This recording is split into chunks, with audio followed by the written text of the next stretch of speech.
So, ayun na nga, no? Narating ko lang dito sa bahay ng munisipyo dahil kinuha ko nga tong parcel. Ang laki pala, Day. Parcel siya.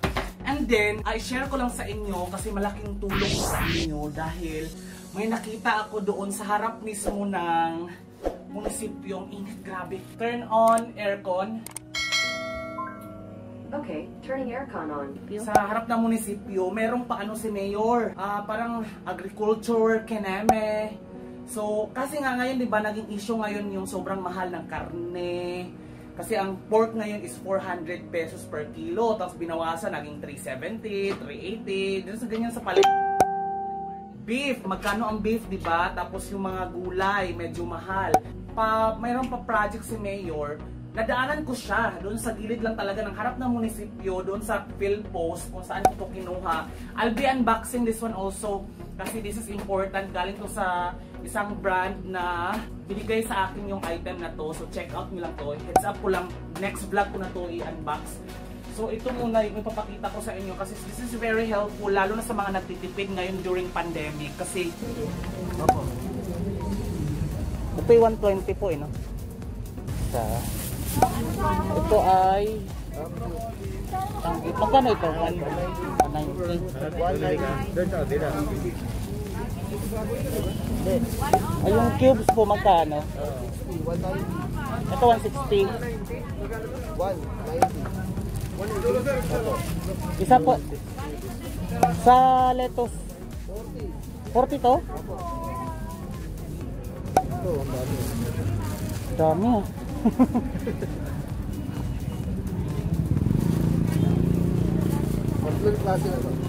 Wala kayong pang ano no? Sauce? Ay mga kung ano-anong. Ito lang yung sige, hanap na lang ako. Ito isa. Ay. Isa, dalawa na.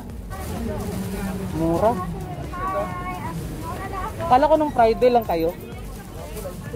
Extend kayo. Ito magkano tong baby ano? 35 po yan. 35, dalawa na. Mura dito, grabe. Kay Mayor to, no? Dalawa.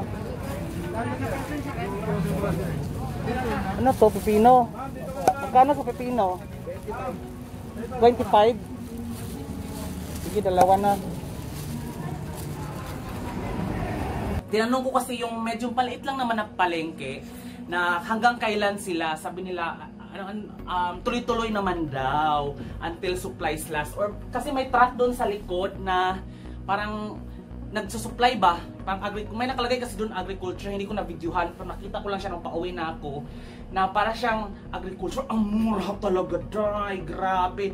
Yung, alam mo ba yung mga beef, pero mga frozen naman siya, pero ano siya, parang nag-withdraw talaga ako dahil sabi ko, mahal ito sa mall. Eto, biruin mo ito. Ito ay 40 pesos. Oh, lettuce. At nakita ko, wala siyang mga, alam mo yung mga bunog ba, pasa-pasa. So parang fresh pa talaga siya, tingnan mo. Diba? Tapos, dalawa na yung binili ko kasi 80 pesos. Magkano to? Parang isang ganito. Ito ay 40 pesos na lobat kasi yung sipo. Walang memory card kasi buisit.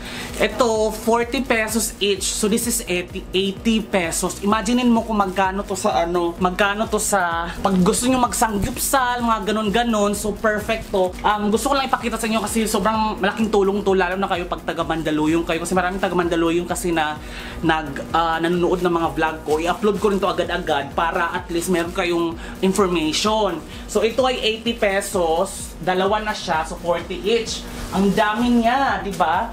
And then ito ay 35 pesos. O di ba? Bongga na. This is baby potato. So maganda to pag ano, basta kung ano na, mag-google pa kami kung ano mga pwedeng lutuin dito. Kasi frozen siya, pero hindi naman masyadong pasa-pasa, tingnan mo. Di ba, hindi masyadong bunog, di ba? Parang hindi naman masyadong na frozen ng 10 taon, di ba? Kaya pwede pa to. So this is 35 pesos. Ganyan oh. So sa isang balot siguro mga 1, 2, 3, 4, 5, 6, 7, 8, 9, 10. 10 maliliit sa isang piraso sa 35 pesos. So parang 3 pesos ng 3.5, di ba? Parang 350 lang ang isa. So goodbye.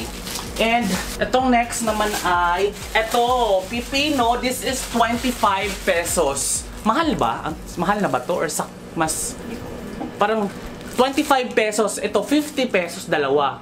Mukhang okay na rin naman yata, no? In comparison dun sa market price. Dahil hindi kami familiar kung magkano ang price sa pipino sa market. Dahil hindi naman kami nagpipipino ngayon lang.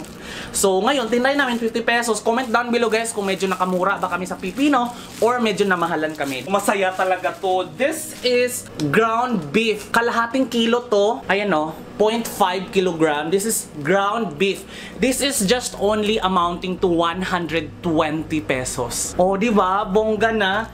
So, magkano ang kalahating kilo ng ground beef ngayon? So, kung 150, parang 300, di ba, ang kilo nito. Pero mahal kasi ito sa mall eh. Frozen din naman, parang ganun naman sa mall. Frozen din naman yun eh. So, hindi naman masyadong frozen kasi hindi naman nag-algae. Wala namang ganung molds talaga ng todo. Kaya, and the next one is beef cubes. Bongga to sa mga nilaga, mga ganon. Pwede kaya to, wala pa yung rice, wala pa yung pressure cooker. So ito siya, bongga na to, apat or magkano, ilan ba to? 0.5 din siya, apat na piraso.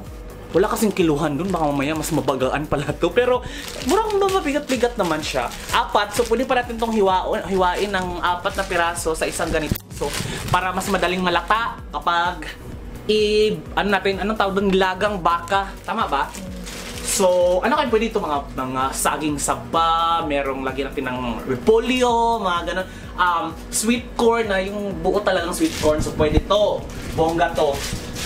And then, hindi pa ako nakontento, guys. Bumili pa ako ng this is beef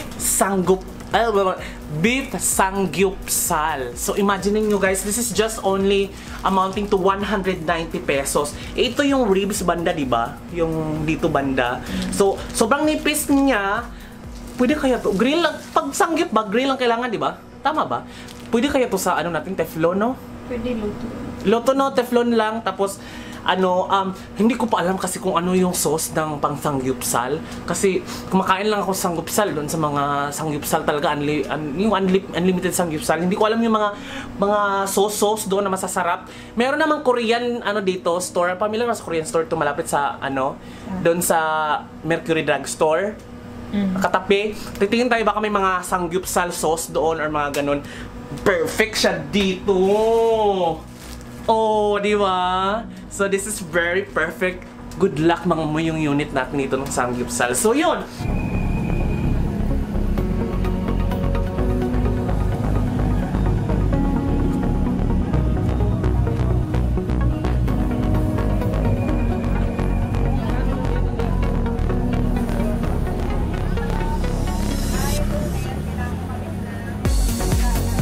So guys, nakuha ko na ang aking parcel at nakapamalengke na rin ako.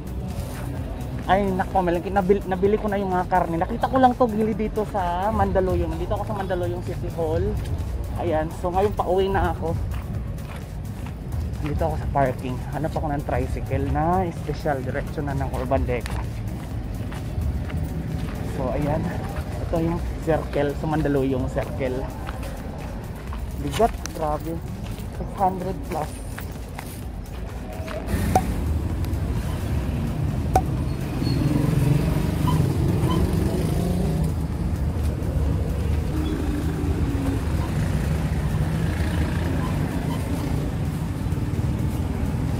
Overall, ipakita ko lang sa inyo. Wala na, no? Na kayo umasa, wala ng laman. So, here are the commodities that I bought sa Mandaluyong Municipal Hall.